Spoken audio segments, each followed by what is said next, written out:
Hi viewers, welcome to Suman TV. This is Sushma. Market returns కన్నా investor returns ఎందుకు తక్కువగా వస్తున్నాయి? దీని గురించి పూర్తి డీటెయిల్స్ ఇవ్వడానికి మనతో పాటు ఉన్నారు వెంచరా సక్సెడర్ డైరెక్టర్ రాజేశ్వర్ రెడ్డి గారు. వారిని అడిగి పూర్తి డీటెయిల్స్ తెలుసుకుందాం. నమస్కారం రాజేశ్వర్ రెడ్డి గారు. నమస్కారం అండి. రాజేశ్వర్ రెడ్డి గారు, మామూలుగా మార్కెట్ రిటర్న్స్ చూసుకుంటే వాటికన్నా ఇన్వెస్టర్ రిటర్న్స్ చాలా తక్కువగా వస్తుంటాయి, ఎందుకంటారు? చాలా కేసెస్లో ఇది చూస్తుంటాం మనము. Market returns example, market return 20% ఉంటే ఇన్వెస్ట్ చేసిన వాళ్ళు నాకు అంత రాలేదు అని అంటారు. సో మార్కెట్ని బ్లేమ్ చేస్తారు. ఇన్ ద సెన్స్ స్టాక్ అనుకోండి, ఆర్ఎల్స్ మ్యూచువల్ ఫండ్ అనుకోండి, ఏదైనా అనుకోండి. దీన్ని మనం ఏమంటామంటే బిహేవియరల్ గ్యాప్ అంటాం. అంటే మార్కెట్ రిటర్న్స్ 20% ఉంటే ఇన్వెస్టర్స్కి 10% వస్తుంది. ఎందుకు తక్కువ వస్తుంది? This is what behavioural gap. అంటే మార్కెట్ పర్ఫామ్ చేసినంత ఇన్వెస్టర్కి పర్ఫార్మెన్స్ రావట్లేదు. దీనికి చాలా రీజన్స్ ఉన్నాయండి. సో ఎంట్రీ ఎగ్జిట్ పాయింట్స్ అనుకోండి, అంటే ముందే ఎగ్జిట్ అవ్వడము, అంటే మార్కెట్ ఎంటైర్ ఒక 10 years పెట్టినప్పుడు మనం ఆ 10 years స్టే చేయకపోవడము, వేరియస్ రీజన్స్ ఉన్నాయి. సో మనం లాస్ట్ వీడియోలో కొన్ని వీడియోస్లో డిస్కస్ చేసినట్టు మనం ఎందుకు ధనవంతులు కావాలి అని అన్నప్పుడు మనం టైం ఇవ్వాలి అన్నాం చూడండి. సో మార్కెట్కి కూడా మనము టైం ఇవ్వాలి. సో టైం అనేది very very very important. Okay. So మనం అక్కడ డిస్కస్ చేసాం టైం ఎంత ఇంపార్టెంట్ ఏంటి అనేది. So once again we will discuss the same topic. Okay. So time, money, రెండు ఆస్పెక్ట్స్. ఈ రెండిట్లో మీరు దేనికి ఎక్కువ ఇంపార్టెన్స్ ఇస్తారు? టైం, మనీకి. ఎస్.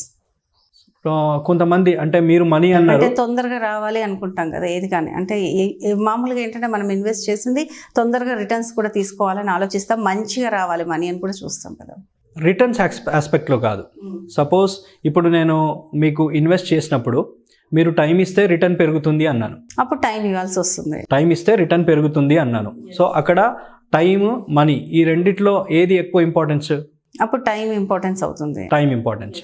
కానీ ఇప్పుడు ఇది ఎందుకు అడుగుతున్నాను అని అంటే, మార్కెట్ రిటర్న్స్కి ఇన్వెస్టర్ రిటర్న్స్కి ఎందుకు తేడా ఉంది అని అంటే, ఇన్వెస్టర్కి తనకేం కావాలి అనేది క్లారిటీ లేదు.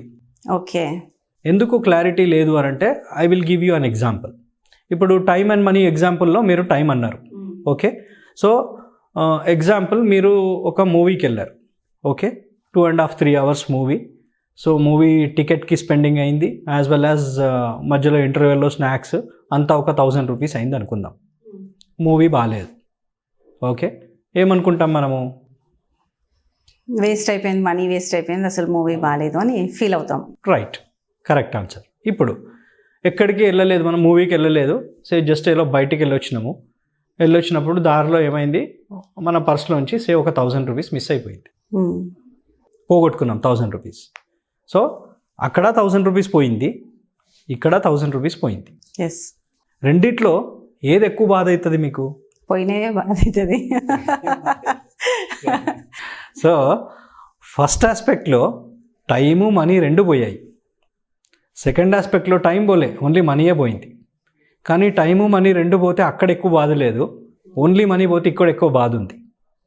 అంటే మీరు ఫస్ట్ ఆన్సర్ చెప్పిన దానికి సెకండ్ ఆన్సర్ చెప్పిన దానికి తేడా ఉంది. అంటే ఇది ఎందుకు చెప్పాను అని అంటే, మనకేం కావాలి అనేది మనకు కరెక్ట్గా తెలియదు. ఓకే. సో అంటే ఎందుకు మనకు టైం, మనీకి ఇంపార్టెన్స్ ఇస్తున్నామంటే, వీ లవ్ మనీ. ఆ మనీ చాలా ఇష్టం కాబట్టి ఇంపార్టెన్స్ ఇస్తున్నాం. కానీ అదే మనీ రావాలి అని అంటే టైం కూడా ఇవ్వాలి.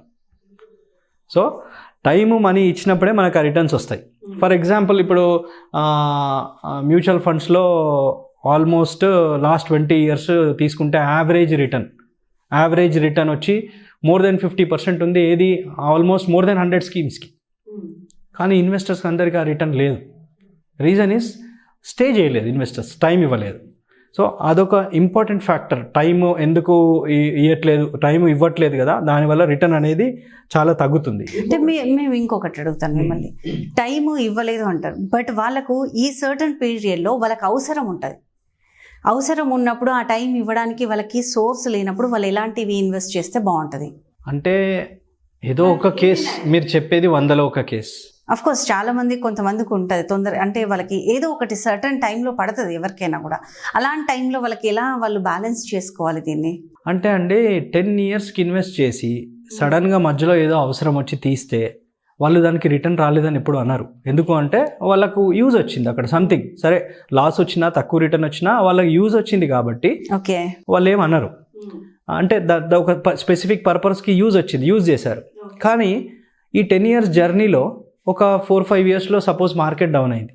మార్కెట్ డౌన్ అయిందని చెప్పి తీసిన వాళ్ళు ఉంటారు చూడండి, they complain about this. Okay okay so return రాలేదు అని వాళ్ళు అంటారు. సో అందుకని నేను అనేది ఏంటంటే, ఇంతకుముందు మనం డిస్కస్ చేసినట్టు కూడా ఎప్పుడు ఎగ్జిట్ అవ్వాలి, ఫస్ట్ అసలు ఇన్వెస్ట్మెంట్ చేయడమే మనం ఒక గోల్ సెట్ చేసుకోవాలి. నేను ఇన్ని ఇయర్స్ ఇన్వెస్ట్ చేస్తా, నాకు ఇంత అవసరము, ఆ గోల్ మైండ్లో పెట్టుకొని ఆ గోల్ అయ్యే వరకు మనం టైం స్పెండ్ చేస్తే ఆ రిటర్న్స్ వస్తాయి. ఓకే. ఇంకా అందులో షార్ట్ టర్మ్ గోల్ అంటే మనం రిస్క్ తీసుకోము. ఎనీవే షార్ట్ టర్మ్ గోల్ ఉన్నప్పుడు రిస్క్ లేని దాంట్లోనే పెడతాము, లాంగ్ టర్మ్ గోల్ ఉన్నప్పుడే రిస్క్ తీసుకుంటాము. సో లాంగ్ టర్మ్కి షార్ట్ టర్మ్కి మళ్ళీ డిఫరెన్స్, ఈ మార్కెట్ రిటర్న్స్ అక్కడే వస్తున్నాయి ఈ లాంగ్ టర్మ్లో. సో అక్కడ investor mistake, it is an investor mistake why returns are not coming. జనరల్గా ఇంకొకటి ఉంది. ఫర్ ఎగ్జాంపుల్ మీరు ఎక్కడైనా ఇన్వెస్ట్ చేసినప్పుడు 12% రిటర్న్ వస్తుంది, 15% రిటర్న్ వస్తుంది అని అంటారు. నేను ఇప్పుడు మీరు నాకు ఒక క్వశ్చన్ అడిగారు. ఫర్ ఎగ్జాంపుల్ నేను ఒక 10 years ఇన్వెస్ట్ చేస్తాను, నాకు ఎంత రిటర్న్ వస్తుంది అని మీరు అడిగారు. నేనేమంటాను, 12% రిటర్న్ వస్తుంది అని నేను అంటాను.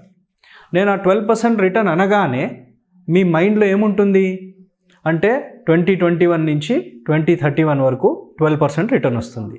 అంటే 2021 to 22 12%, 22 to 23 12%, 23 to 24 అదే యాంగిల్లో ఆలోచిస్తారు.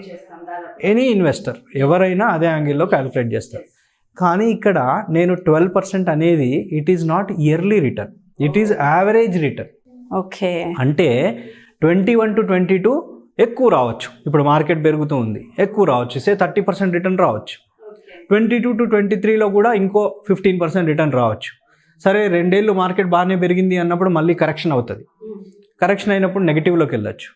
సో ఈ 10 yearsలో ఈ 10 timesలో ఒకసారి 30% రిటర్న్ ఉంటుంది, ఒకసారి 10% రిటర్న్ ఉంటుంది, -10 ఉంటుంది. So different returns. బట్ యావరేజ్గా ఈ 10 years యావరేజ్ని తీస్తే ఆ 12%.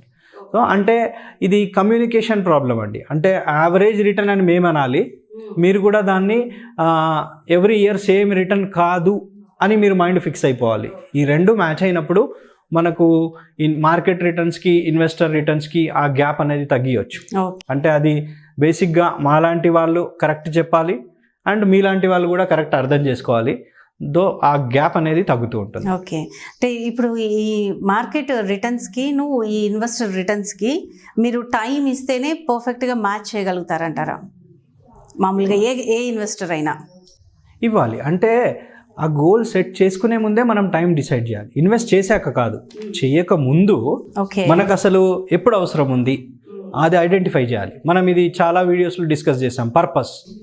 సో పర్పస్ అనేది చాలా ఇంపార్టెంట్. ఆ పర్పస్ ఐడెంటిఫై చేశాక దెన్ ఆ పర్పస్ ఎంత దూరంలో ఉంది, సో అంత దూరం అంటే 10 years దూరంలో ఉంది, ఆ దూరాన్ని బట్టే మళ్ళీ ఏ ఇన్స్ట్రుమెంట్లోకి వెళ్ళాలి ఇది కూడా డిస్కస్ చేసాం. మనం షార్ట్ టర్మ్ ఉన్నప్పుడు షార్ట్ డిస్టెన్స్కి వెళ్ళినప్పుడు ఒక వెహికల్ యూజ్ చేస్తాము, లాంగ్ డిస్టెన్స్. సో ఆ పర్పస్ ఐడెంటిఫై చేస్తేనే ఇవన్నీ బయటకు వస్తాయి. ఏ ఇన్వెస్ట్మెంట్లోకి వెళ్ళాలి, ఎంత రిటర్న్ ఎక్స్పెక్ట్ చేయాలి. ఎక్కడైనా మళ్ళీ ఇది మనము మార్కెట్లో ఈక్విటీలో ఇన్వెస్ట్ చేసినప్పుడు it's not like fixed deposit.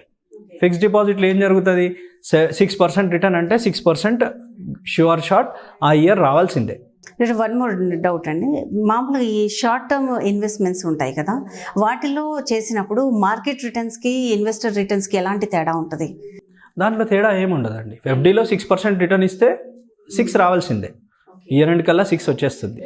But only difference ఏంటంటే ఎఫ్డీ లాంటి ప్రొడక్ట్స్లో మనకు 6% రిటర్న్ వచ్చింది కానీ మనం అది తీసుకోలేదు. ఓకే, అక్కడే ఎఫ్డీ ఇన్వెస్ట్ అయ్యి ఉంది, మనం తీసుకోలేదు, అయినా ఆ 6% ఇంట్రెస్ట్ని మనం ఇన్కంలో చూపించి ట్యాక్స్ పే చేయాలి.